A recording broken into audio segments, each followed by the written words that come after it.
Hello and welcome to my boss guide series for the Blackwing Descent, where I've compiled existing information combined with testing done on the beta to present these fights in a modern, up-to-date format.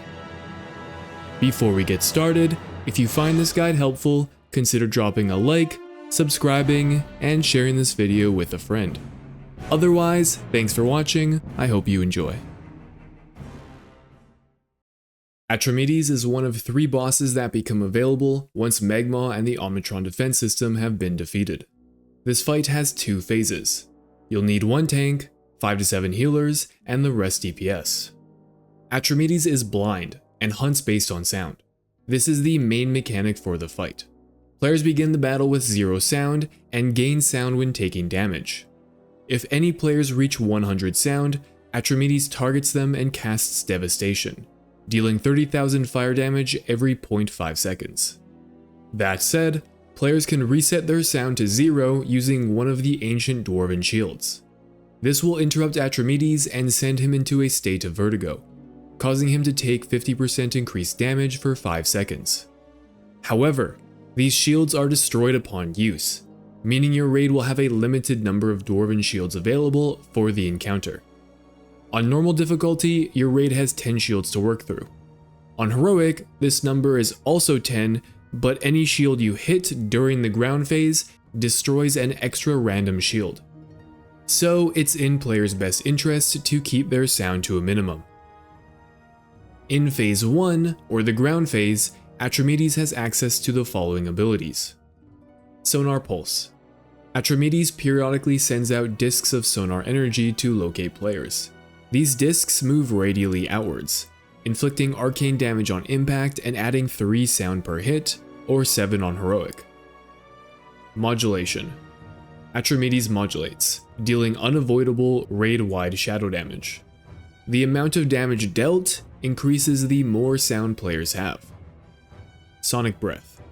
Atramedes will track and breathe fire on a random player, dealing fire damage and adding 20 sound on normal, or 30 on heroic, to any players that come in contact with the breath. Searing Flame. Atramedes channels and fills the room with flames, inflicting heavy raid-wide fire damage that increases fire damage taken per stack and deals additional damage to players with higher sound. This ability is casted once per ground phase and must be interrupted with a dwarven shield. There are 2 common strategies for this phase, we'll call them stack and spread.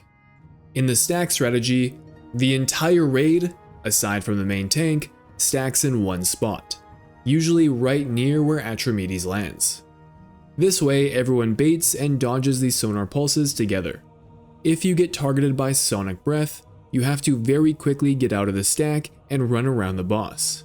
The pros to this strategy are that it has less personal responsibility and easier AoE healing, but the con is that on average, your DPS will have less uptime. You can alternatively go with the spread strategy, where you pull the boss to the middle of the room and everyone spreads out. This way, players only need to dodge sonar pulses that come their way.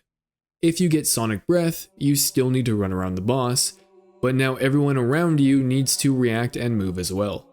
This strategy allows your DPS to have better uptime, but it comes with greater personal responsibility and more difficult AoE healing.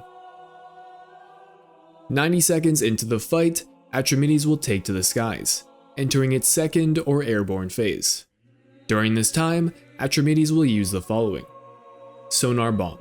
Inflicts arcane damage to all enemies within 6 yards of the impact and increases their sound by 20 on normal or 30 on heroic. Sonar Bomb also marks the location for the next ability, Sonic Fireball. Atramedes launches fireballs at the areas where his sonar bombs landed, inflicting moderate fire damage. And finally, Roaring Flame Breath. Atramedes breathes down fire that will fixate and follow a random player, inflicting fire damage and leaving roaring flames in its wake.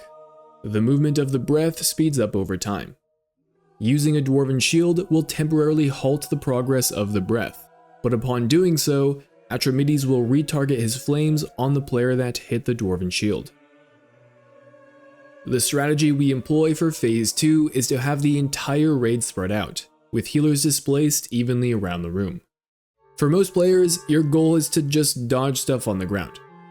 Just about all damage that goes out this phase is avoidable, so do your best not to get hit. Then, 2 to 3 remaining players will have a greater responsibility. These are the players that will kite Roaring Flame Breath. The first player will be targeted at random. They will run away from the breath the moment they've been fixated. Try to save mobility cooldowns for as late as possible because the breath moves faster over time. The second player will position themselves by one of the shields and sit ready as the raid's designated kiting person. Their job is to hit the shield before the first player gets caught by the breath. This causes the breath to focus on them, and it becomes their turn to kite the breath as long as possible. On normal difficulty, we have more drums available, so having a third player hit the drum and alleviate some of the responsibility from the second kiter is a good idea. On heroic, however, we want to limit the number of drum uses this phase to 1. So whoever hits the drum should plan on cutting the breath for the rest of the phase. We had a mage take on this role with their blink and ice block being strong tools to counter this mechanic, but other classes with good mobility can also work. That said, be careful with immunities. Flame Breath works much like a Nubarak's Submersion phase in Trial of the Grand Crusader. Abilities like Ice Block and Divine Shield will make the breath temporarily fixate on some nearby player for the duration of the immunity.